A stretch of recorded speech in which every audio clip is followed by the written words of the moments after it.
So this is a stop located in Kampar, opposite the new bus terminal of Kampar.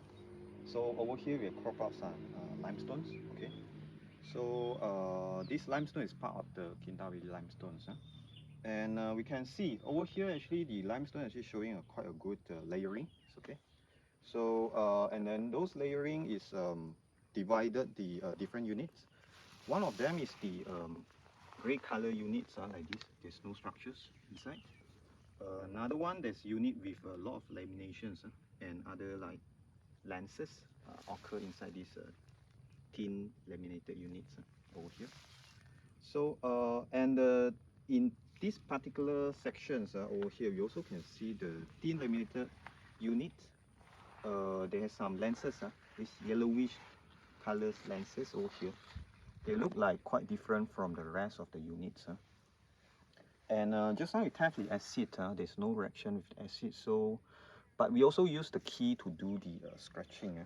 It's able to scratch. So maybe there are some sort of like plastic unit which is not carbonate materials.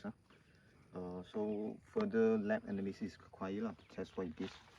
But it looks like a deformation really different from the rest. It looks like a bit brittle, a bit competent compared to the rest of the limestones. So that's why they form the lens shape kind of patterns over here. Yeah, they are wavy shapes, you can see.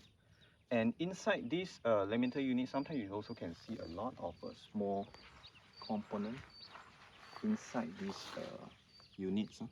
They are small elongated components inside these layers.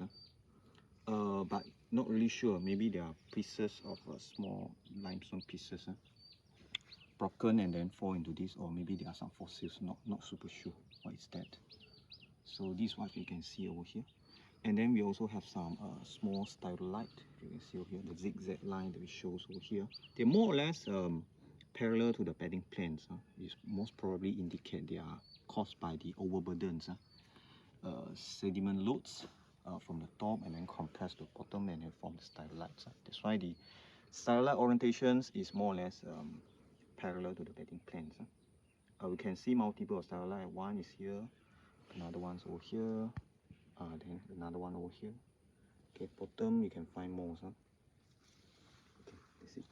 Okay, so this is more or less the strike view of the limestone beddings, limestone beds over here.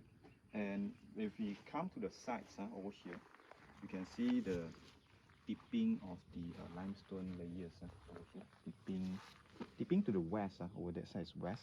Okay, and then we can see the coloring of these laminated fasces of the limestones. Actually continue to here. So we can see the laminated structures over here, and then yeah, part of it is surface color stand so it become reddish a bit. And if we see the fresh colors of these fasces, actually it's still quite whitish, it's still limestone, so it's still I think partly it's just like the surface color .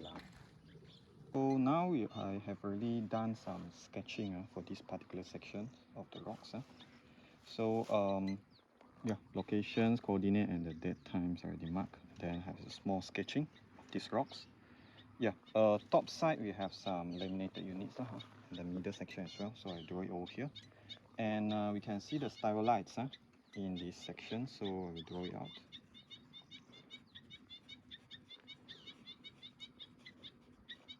Okay, there's another one as well over here. So I also draw it out. Okay.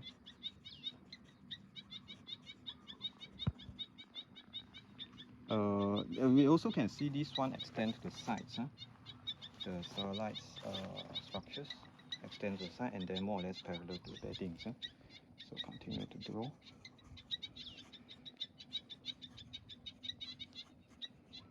And except for this, we also can see a lot of vertical fractures. Yeah, perpendicular to the stylolites occur in this rock as well. So more or less like this. Okay.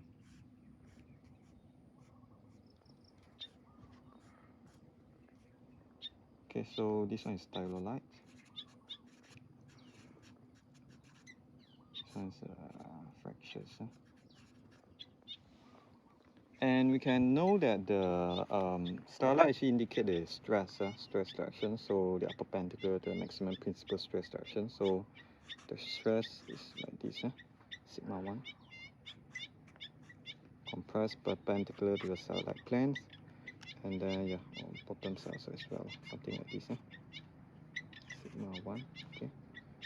And then yeah, they are parallel plane to the bedding plane as well, so it looks like this, indicating the sediment loadings during the depositions, also creating these stylolites. And this fracture, you can also see perpendicular like planes. It look like open fractures or tension gashes. So also compatible because tension gashes also parallel to sigma 1 and sigma 2, and then perpendicular to sigma 3. So these stress fields is quite uniform and form the deformation in these rocks. Okay. See.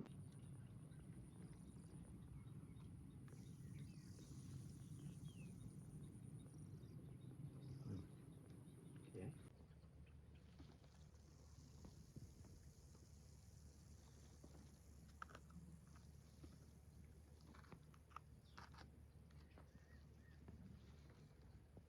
This is one of the exposed sections of these a bit chaotic layers in the limestones.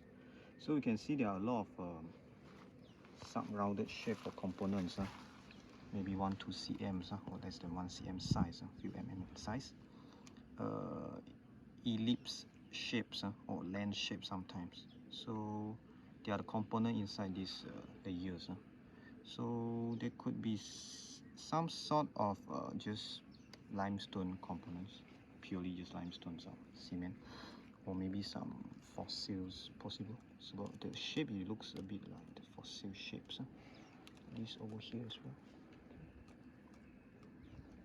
They are quite abundant in these layers.